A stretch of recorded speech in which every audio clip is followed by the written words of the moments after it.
నువ్వు ఎప్పుడైతే ప్రార్థన ఆపేస్తావో, సువార్త ఆపేస్తావో, సహకారం ఆపేస్తావో, మెల్లిగా భ్రష్టత్వము ఒక్కొక్క మెట్టు ప్రవేశిస్తుంది. ఏక మనస్సు కలిగి ఉంటే నువ్వు ప్రయాసపడతావు, సహకరిస్తావు. ఏక మనస్సు లేదనుకో, నీ ఇంట్లో నువ్వు ఉంటావు, ఆ ఇంట్లో వాళ్ళు ఉంటారు, అంతే. ఎవరింట్లో వాళ్ళు ఉంటారు. ఎందుకండి? ఊరికే ఇంట్లో ఉంటే సరిపోతుంది, కలిసి వెళ్తేనే కదా గొడవలన్నీ కూడా అంటావు. అది చాలా తెలివైన నిర్ణయం అనుకుంటావు. కలిసి ఉంటే గొడవలు వస్తున్నాయి కాబట్టి ఇంట్లో ఉంటే మంచిది కదా, ఇంట్లో ఉండి నేను ప్రార్థన చేస్తానులే అనుకుంటా. అది చాలా తెలివైన నిర్ణయం అనుకుంటాం మనం. సైతాన్ గాడు, హమ్మయ్యా నా యుద్ధం ఫలించిందిరా, పార్టీ చేసుకుందాం రండిరా పాతాళపు యోధులారా అన్నాడు. పాతాళంలో చిన్న అదేంటది, కిడ్డీ పార్టీ, అదే చిన్న కిడ్డీ పార్టీ పెట్టుకుంటాడు అనమాట పాతాళంలో. వాడు కూడా రండి మనం ఫంక్షన్ చేద్దాం. ఏమైందంటే యువతి సుంటికెళ్ళి విడిపోయారు మొత్తానికి.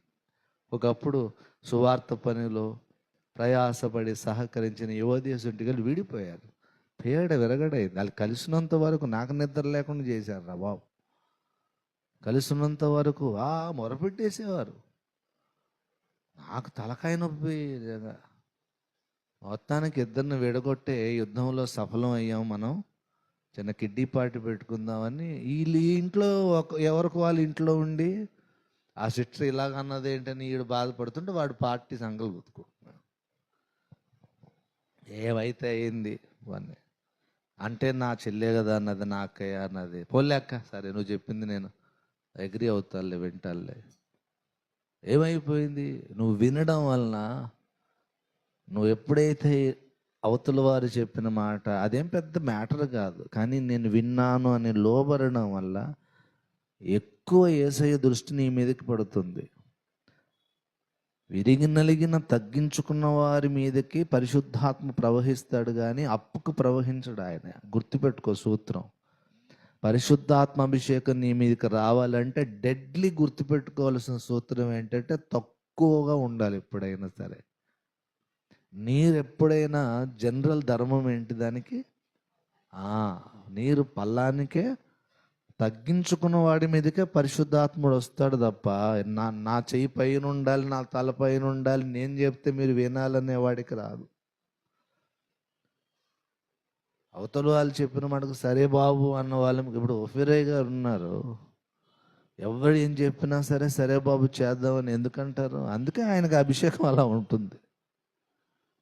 నోరు మూసుకోండి, మీరు చెప్పేది ఏట్రా, మీ సలహాలు ఏట్రా, మీ ముఖం, మీ ఆలోచనలు, మీ వెన్ను పక్కన పెట్టండి అనరు ఎప్పుడు. ఆయన ఒక మంచి కార్యం, ఒక మంచి పని అయినప్పుడు, నేనైనా ఉన్నాను, ఎప్పుడైనా మీరు ఏదైనా ఒక మంచి పని చేసినప్పుడు ఇది వద్దు, ఇది మీరు చేయొద్దని ఎప్పుడైనా అంటారా?